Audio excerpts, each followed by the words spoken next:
ماہ رمضان رحمتوں کی کان، مغفرت کا پیغام ہمارے درمیان ہے۔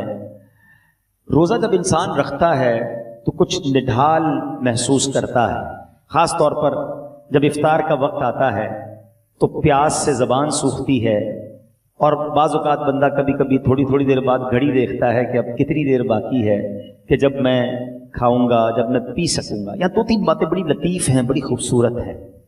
پہلی بات تو یہ کہ اس میں جو بندگی ہے نا، جو اللہ سے محبت نظر آتی ہے کہ سامنے پانی موجود ہے، کھانا بھی موجود ہے، مگر میرے رب کا حکم ابھی تک نہیں ہوا ہے، ابھی افطار کا وقت نہیں ہوا ہے۔ اس سے انسان کی اللہ سے محبت چھلکتی ہے کہ بندہ اللہ کو راضی کرنے کے لیے کھانے سے بھی رک گیا، پینے سے بھی رک گیا، اپنی خواہشات سے بھی رک گیا۔ اور روزے کے فضائل کتنے ہیں، یہ اتنا زبردست نیکی کا کام ہے۔ یہ پورا جسم سمجھ لیں عبادت کر رہا ہے، آپ کی پوری باڈی جو ہے نا وہ اس وقت عبادت میں مصروف ہے، کیونکہ باڈی کی جو نیڈ پوری ہوتی ہے وہ پانی سے ہوتی ہے، کھانے سے ہوتی ہے، اس سے آپ رکے ہوئے ہیں۔ تو گویا انسان کا پورا جسم اللہ کی عبادت میں مصروف ہے۔ بدقسمتی سے کئی لوگ ایسے اب سنتے ہیں کہ روزہ رکھنے میں سستی کرتے ہیں، تو وہ بھی سستی نہ کریں کہ روزے کے بارے میں سنیے کہ کیسے کیسے فضائل احادیث میں آئے۔ نبی پاک علیہ الصلوۃ والسلام فرماتے کہ بے شک جنت میں ایک دروازہ ہے جس کو ریان کہا جاتا ہے، اس سے قیامت کے دن صرف روزہ دار داخل ہوں گے اور کوئی داخل نہیں ہوگا۔ اسپیشل ڈور ہوگا جنت کا۔ آپ دیکھتے ہیں کبھی کبھی ایئرپورٹ پر جاتے ہیں یا کسی جگہ جاتے ہیں، ایک وی آئی پی گیٹ ہوتا ہے، اور اس وی آئی پی گیٹ سے لوگ داخل ہوتے ہیں جو وی آئی پیز ہوتے ہیں۔ تو اے روزہ داروں، تمہیں مبارک ہو کہ جنت میں وہ دروازہ ہوگا جس کو باب الریان کہا جاتا ہے، اور اس سے روزہ دار جنت میں داخل ہوں گے۔ اور قیامت کے دن ایک اناؤنسمنٹ ہوگا، کہا جائے گا روزے دار کہاں ہیں؟ وہ لوگ کھڑے ہوں گے، ان کے علاوہ کوئی اس دروازے سے داخل نہ ہوگا۔ جب یہ داخل ہو جائیں گے نا تو جنت کا وہ ڈور، وہ دروازہ بند کر دیا جائے گا۔ اس دن ان لوگوں کو کتنی افسوس ہوگا، کتنی حسرت ہوگی جو رمضان کے روزے نہیں رکھتے ہوں گے۔ بلکہ ہمیں تو یہ چاہیے کہ صرف رمضان کے روزے نہیں، ہم اس کے بعد بھی نفلی روزوں کی بھی کوشش کیا کریں۔ ہر پیر کو روزہ رکھنا سنت ہے۔ اچھا، ایک اور فائدہ دیکھیں، جو پورا سال کچھ نہ کچھ نفلی روزے رکھتا ہے نا، اس کو رمضان کے روزوں میں اتنی پرابلم نہیں ہوتی، کیونکہ وہ عادی ہوتا ہے۔ Suddenly all of the sudden پورا سال گزرنے کے بعد جو اچانک روزے رکھنا شروع کرتے ہیں، ان کو زیادہ بعض اوقات روزہ جو ہے وہ فیل ہوتا ہے۔ بہرحال نبی پاک علیہ الصلوۃ والسلام کا ایک اور فرمان سنیں، اے روزہ داروں تمہیں مبارک ہو۔ میرے آقا فرماتے جس نے رمضان کا روزہ رکھا اور اس کی حدود کو پہچانا اور جس چیز سے بچنا چاہیے اس سے بچا، تو جو کچھ گناہ پہلے کر چکا ہے اس کا کفارہ ہو گیا۔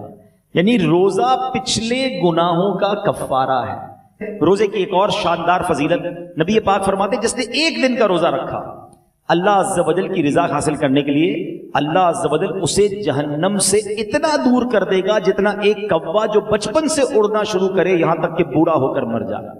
اچھا، کوے کی عمر بتائی جاتی ہے کہ 500 سال ہوتی ہے۔ 500 سال تک پرندہ اڑے گا تو کتنا دور ہوگا؟ اللہ ایک روزہ رکھنے والے کو جہنم سے اتنا دور کر دے گا۔ مبارک ہو ان کو جو پورا مہینہ روزہ رکھتے ہیں اور ماشاءاللہ نفلی روزے بھی رکھتے ہیں۔ ایک اور خوبصورت بات، میرے آقا علیہ الصلوۃ والسلام فرماتے ہیں ہر شے کے لیے زکوٰۃ ہے، اور جسم کی زکوٰۃ روزہ ہے، اور روزہ آدھا صبر ہے۔ اللہ اکبر! یعنی آپ کی باڈی کی زکوٰۃ ادا ہو رہی ہے کہ جب آپ رمضان میں روزے رکھ رہے ہیں۔ ماشاءاللہ، تو ہمیں روزے کی پابندی کرنی چاہیے۔ ایک اور حدیث سن لے، پھر میں انشاءاللہ روزے کے کچھ احکام بیان کرتا ہوں، اور یہ بڑی کمال کی حدیث ہے۔ نبی پاک علیہ الصلوۃ والسلام نے فرمایا کہ قیامت والے دن روزہ داروں کے لیے ایک سونے کا دسترخوان رکھا جائے گا جس سے وہ کھائیں گے، حالانکہ لوگ حساب کتاب کے منتظر ہوں گے۔ اب ذرا سوچئے، آج بھوک لگ رہی ہے، پیاس لگ رہی ہے، کھانے سے رکے ہو نا، اس دن جب لوگوں کو حساب کتاب دینا ہوگا، قیامت کے دن لوگ حساب کتاب دے رہے ہوں گے، مگر جو روزہ دار ہوں گے ان کو قیامت کے دن جنتی دسترخوان لگا کر وہاں کھانا کھلایا جا رہا ہو۔ اس کا مطلب کیا ہوا؟ ادھر بھوکے رہ جاؤ، ادھر نعمتیں ملیں گی۔ اگر ادھر کھانا ہے، ادھر روزہ نہیں رکھنا ہے، تو ادھر کی محرومی ہے۔ اب آپ کی مرضی ہے، چوز کیا کرنا ہے، سلیکٹ کیا کرنا ہے۔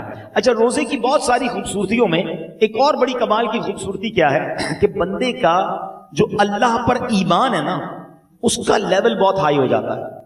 آپ ذرا غور کریں، دنیا میں کروڑوں لوگ روزہ رکھ رہے ہیں، ٹھیک ہے؟ آپ کے ساتھ بھی ایسا ہوا ہوگا، آپ گھر میں اکیلے ہوں گے، پانی سامنے موجود ہے، فریج کے اندر فروٹ بھی کٹا ہوا ہے، کوئی ایک مسلمان ایسا ہے جو اکیلے میں چھپ کر پانی پی لیتا ہو؟ کوئی ایک فروٹ کھا لیتا ہو؟ کوئی نہیں دیکھ رہا نا، چلو کوئی بات نہیں. وجہ واٹ از دا ریزن؟ یہاں تک کہ ہم جب وضو کر رہے ہوتے ہیں ہم اس وقت بھی احتیاط کر رہے ہوتے ہیں کہ کلی زور سے نہ ہو جائے، کہیں حلق کے نیچے پانی نہ چلا جائے. ناک میں پانی چڑھاتے وقت بھی احتیاط کرتے ہیں کہ ناک کی ہڈی سے اوپر چلا گیا تو روزہ ٹوٹ جائے گا. یہ کیوں؟ حالانکہ وضو خانے پہ کسی کو بھی نہیں پتا چلے گا، میں 1-2 چلو پانی پی لوں. لیکن ہم سب کا خیال کیا ہے؟ اللہ دیکھ رہا ہے. یہی ہے نا دل میں کہ کوئی نہیں دیکھ رہا مگر رب دیکھ رہا ہے. اب ذرا غور کرو میرے پیارے اسلامی بھائیوں، رمضان ساری دنیا کے مسلمانوں کا لیول آف ایمان ادھر لے جاتا ہے کہ تم اکیلے میں کھانا نہیں کھا رہے کیونکہ اللہ دیکھ رہا ہے.